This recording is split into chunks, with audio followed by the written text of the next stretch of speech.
আমার সঙ্গে রৌনক, খুব স্বাভাবিকভাবে এই প্রশ্ন উঠছে যে কোন 9:50 AM PM তো কিছুই লেখা নেই এখনো পর্যন্ত। রেজিস্টারে ঠিক কি কি লেখা আছে, কি কি উল্লেখ রয়েছে, একটু বিস্তারিত জানতে চাই। দেখো একেবারে এই যে সাউথ ক্যালকাটা ল কলেজের নয়না চ্যাটার্জির যে অ্যাটেন্ডেন্স রেজিস্টার বুক তার একটা ছবি সামনে এসছে এবং সেখানে দেখা যাচ্ছে তার কলেজে প্রবেশ করার সময় 9:50 এবং বেরোনোর সময় 9:50। এই বিষয়টিকে ঘিরেই কিন্তু একটা জল্পনা তৈরি হয়েছে। এবং শুধু তাই নয়, এই যে 25 তারিখে যে ঘটনাটা ঘটেছিল, নির্যাতিতার বয়ান অনুযায়ী 7:30 থেকে 10:50 পর্যন্ত তার উপর এই নির্যাতন চালানো হয়েছিল। সেক্ষেত্রে নয়না চ্যাটার্জি কি কলেজে প্রেমিসিসে ছিল, এই নিয়ে একটা প্রশ্ন উঠছে। এবং যে কলেজের যে অ্যাটেন্ডেন্ট রেজিস্টার বুক সেখানে যেখানে ইন এবং আউট টাইম সেটা ঘিরেই কিন্তু একটা জল্পনা তৈরি হয়েছে, যে দুটোই কিন্তু আপাতত চোখের দৃষ্টিতে বোঝা যাচ্ছে যে দুটোই 9:50 তিনি কলেজে প্রেমিসিসে ইন করেছিল এবং কলেজে প্রেমিসিস থেকে 9:50 নাগাদ আউট করেছিল। সেক্ষেত্রে ইতিমধ্যে দুবার তাকে পুলিশ ডেকে জিজ্ঞাসাবাদ করেছে। যখন ঘটনা ঘটে তিনি কি কলেজ প্রেমিসিসে ছিল, আরো একবার স্পষ্ট হবো তোমার কাছ থেকে, অর্থাৎ 9:50 যখন ঢুকেছেন তখনও 9:50 লেখা উল্লেখ রয়েছে, আবার বেরোনোর সময় টাইমটাও কি 9:50 উল্লেখ, মানে দুটো সময় 9:50 উল্লেখ। দেখো আপাতত চোখের দৃষ্টিতে দেখে যা বোঝা যাচ্ছে অ্যাটেন্ডেন্স রেজিস্টার বুক সেখানে কিন্তু বেরোনোর টাইমও 9:50 লেখা এবং প্রবেশ করার টাইম দুটোই কিন্তু 9:50 লেখা। সেক্ষেত্রে AM এবং PM উল্লেখ করা হয়নি। বিষয়টি কিন্তু দেখার যে তিনি কি এই রাত 9:50 নাগাদ বেরিয়েছিলেন, অর্থাৎ 12 ঘন্টার শিফট করে তারপর রাত্রিবেলায় কি বেরিয়েছিলেন। যদি সেইরকম হয়ে থাকে তাহলে নির্যাতিতার বয়ান অনুযায়ী 7:30 থেকে 10:50 পর্যন্ত তার ওপর এই গার্ডরুমে নির্যাতন চালানো হয়। তাহলে কি কোনোভাবেই ভাইস প্রিন্সিপাল কলেজ প্রেমিসিসের ভেতরে ছিল? একাধিক প্রশ্ন রয়েছে এবং এই নয়না চ্যাটার্জি তিনি কিন্তু এই প্রশ্নে যে সুরাহা তিনি কিন্তু একমাত্র করতে পারেন।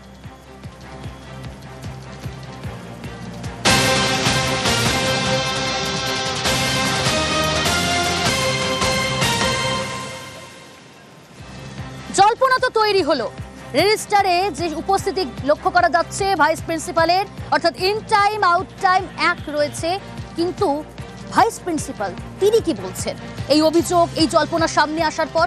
রৌনক রয়েছে সরাসরি আমার সঙ্গে। রৌনক, ভাইস প্রিন্সিপাল এখন কি বলছেন? এই যে একটা নতুন করে জল্পনা তৈরি হলো, নতুন করে একটা অভিযোগ যে তিনি বারবারই বলছিলেন আমি ছিলাম না, অস্বীকার করছিলেন, এই যে সামনে রেজিস্টারটা এলো, এই যে উপস্থিতি লক্ষ্য করা যাচ্ছে, এই বিষয়ে এরপর কি বলছেন ভাইস প্রিন্সিপাল?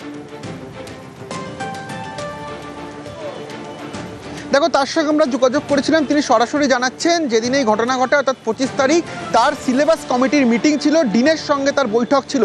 সকাল 9:30 নাগাদ তিনি কলেজ প্রেমিসিসের ভেতরে প্রবেশ করেন এবং 2:30 কি 3:50 নাগাদ তিনি কিন্তু কলেজ থেকে বেরিয়ে যান। অর্থাৎ তার কথা অনুযায়ী তিনি 2:30 বা 3:50 নাগাদ কলেজ থেকে বেরিয়ে যান এবং তিনি এই টাইমটাই কিন্তু সেই অ্যাটেন্ডেন্স রেজিস্টারে লিখেছেন। এবং যেহেতু সিলেবাস কমিটির বৈঠক ছিল সেই কারণে তিনি 9:30টার সময় কলেজে আসেন এবং দিনের সঙ্গে দীর্ঘক্ষণ বৈঠক করার পর তার কথা অনুযায়ী 2:30 থেকে 3:50 মধ্যে তিনি কলেজ ছেড়ে বেরিয়ে যায়। সেক্ষেত্রে সামনে যে রেজিস্টারের ছবিটা এসছে অ্যাটেন্ডেন্ট রেজিস্টার, সেখানে কিন্তু লেখা রয়েছে 9:50। সেক্ষেত্রে তিনি কখন বেরোলো এই নিয়েই একটা জল্পনা তৈরি হয়েছে। যেহেতু নির্যাতিতা তার বয়ানে লিখেছিল 7:30 থেকে 10:50 পর্যন্ত তার উপর নির্যাতন চালানো হয়েছিল, এটা অত্যন্ত গুরুত্বপূর্ণ যে ভাইস প্রিন্সিপাল তিনি কি আদৌ কলেজের প্রেমিসিসের ভেতরে ছিল, এই নিয়েই একটা জল্পনা তৈরি হয়েছে।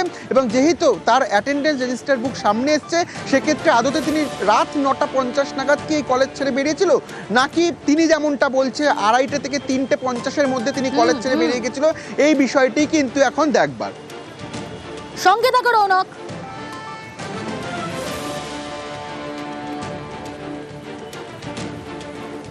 কথা বলেছিলাম আমরা ভাইস প্রিন্সিপাল নয়না চট্টোপাধ্যায়ের সঙ্গে, শুনুন কি বললেন তিনি।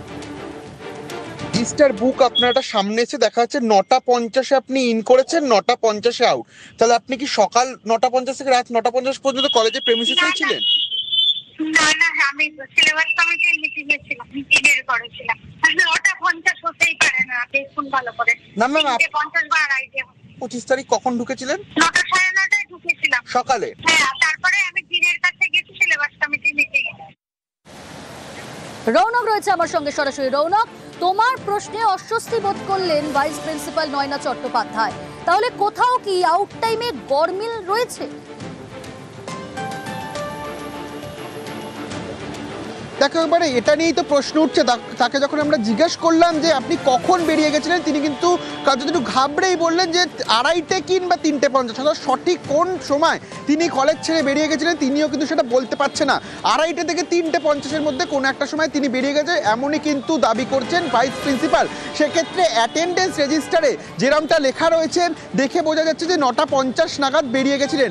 আবারও বলছি, এম না পিএম তা কিন্তু পরিষ্কার নয়। সেক্ষেত্রে উনি এই প্রশ্নের উত্তর ভালো দিতে পারতেন, কিন্তু তিনি কার্যত এড়িয়ে গিয়ে বলছেন যে 2:30 থেকে 3:50, অর্থাৎ কলেজ ছেড়ে তিনি কখন বেরোলেন তিনি নিজেই সঠিক বলতে পারছেন না।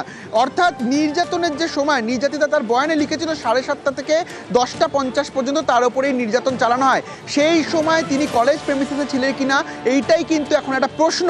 ইতিমধ্যে তাকে ডেকে পুলিশ দুবার জিজ্ঞাসাবাদও করেছে এবং সামনে যেই তো তার অ্যাটেন্ডেন্ট রেজিস্টার বুকের সেই ছবি চলে এসছে, এই নিয়েই কিন্তু একাধিক প্রশ্ন তৈরি হয়েছিল যে সেই সময় তিনি কলেজের প্রেমিসিসে ছিলেন কিনা, আর তিনি সেই জল্পনা কার্যত উড়িয়ে দিল। বেশ,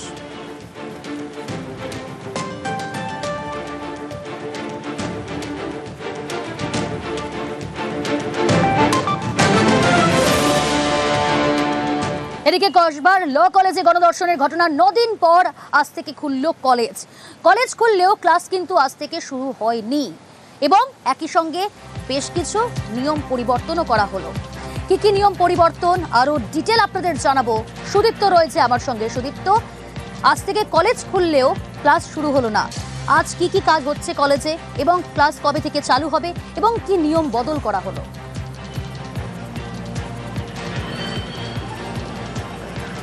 দেখো প্রিয়াঙ্কা, যেমনটা বিজ্ঞপ্তিতে বলা ছিল 4 জুন, সেই বিজ্ঞপ্তি অনুসারেই আজকে 8টা থেকে 2টো পর্যন্ত কলেজ হওয়ার কথা। 8টা থেকেই কলেজ খুলে গিয়েছে কসবার এই ল কলেজ এবং 7:40 নাগাদ উপাধ্যক্ষ নয়না চট্টোপাধ্যায় তিনি এসে পৌঁছে গিয়েছিলেন এবং 10টা থেকে 12টা পর্যন্ত প্রথম বর্ষের প্রথম সেমিস্টারে যারা স্টুডেন্ট রয়েছেন তারা আসবেন, তারা তাদের পরীক্ষার ফর্ম ফিল আপ করবেন এবং তারা এসছেন। বেশ কয়েকজন ছাত্রকে দেখা গিয়েছে তারা এসছেন এবং যে এই গেটের মধ্যে অর্থাৎ কসবা ল কলেজের মেন গেটের যিনি প্রধান নিরাপত্তারক্ষী, সেই প্রধান নিরাপত্তারক্ষী বরুণ মাহালি তিনি কিন্তু চেকিং করছিলেন, আই কার্ড চেকিং করছিলেন। এর আগে ডেপুটেশন জমা দিতে এসেছিলেন পড়ুয়ারা। তারা বলছিলেন যে সুদীপ্ত সঙ্গে থাকো।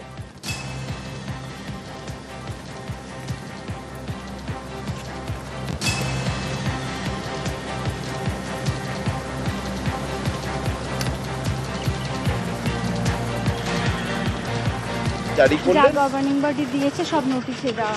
আজকে কারা কারা আসবে madam? LLM student, form fill up হ্যাঁ, আর স্টাফস। নিরাপত্তার বিষয়টা কতটা কঠোরভাবে দেখছেন? ওই নোটিশে একটা বলা আছে যে নিরাপত্তারক্ষী কলেজ বন্ধ করে চলে যাবে, মানে সেটা কটার পর এবং তারপরে কি কেউ থাকবে না? পুলিশ প্রশাসন দেখছে। এদিকে পুলিশে ঘেরাটোপে এই আজ কলেজ খুলল, অর্থাৎ কড়া নিরাপত্তার বেষ্টনীতে এই কলেজ খোলা হলো। আমার সঙ্গে রয়েছে সুদীপ্ত। সুদীপ্ত, নিরাপত্তার ছবিটা জানতে চাইবো, আজ সকাল থেকে কেমন রয়েছে?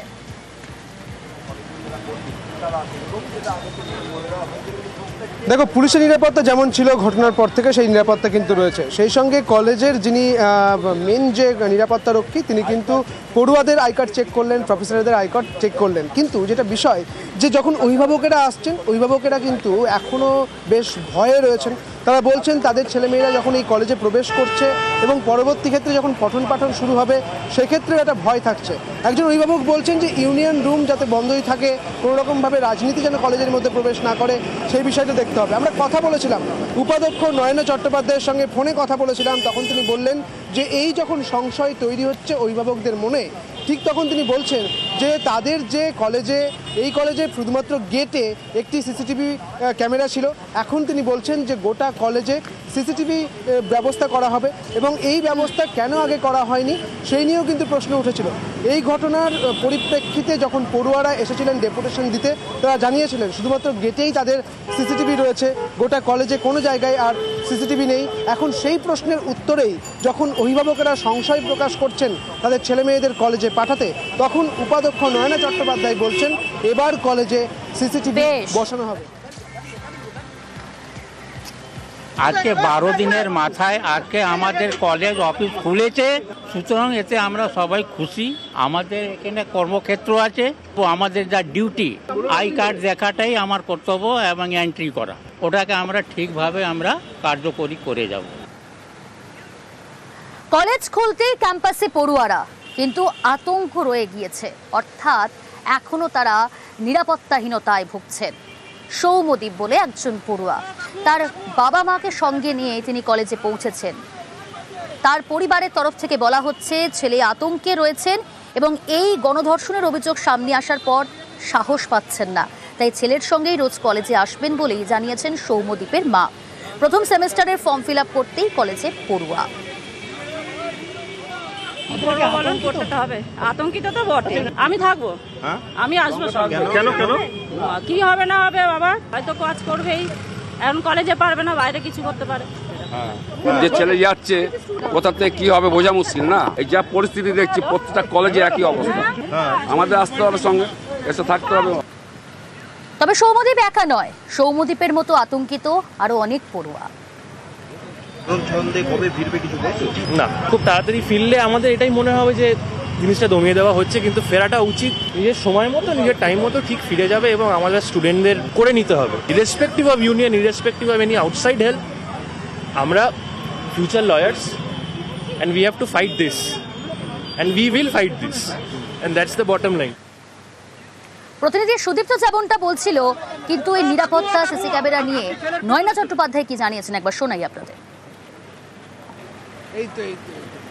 আমি এখন অফিসে আছি, অফিস স্টাফকে দিয়ে ফর্ম ফিল আপ চলছে, মোটামুটি স্টুডেন্ট প্রেজেন্ট আছে। অভিভাবকেরা বলছে এটা ভয়ের বাতাবরণ তৈরি হয়েছে, আমরা ভয় পাচ্ছি। এটা খুবই দুঃখজনক, এটার তো আর কোনো রিপেয়ার হবে না। আমরা ওর শাস্তি দিয়ে এবং আমরা সিকিউরিটি মেজার্সটাকে ডিবির থ্রুতে এনে আরো শক্ত করে যাতে পুরো বিল্ডিং এ ক্যামেরাটা এবার করা যায়, কারণ বাজেটের জন্য করা যাচ্ছিল না এতদিন। এটা যত তাড়াতাড়ি সম্ভব আমরা নেব।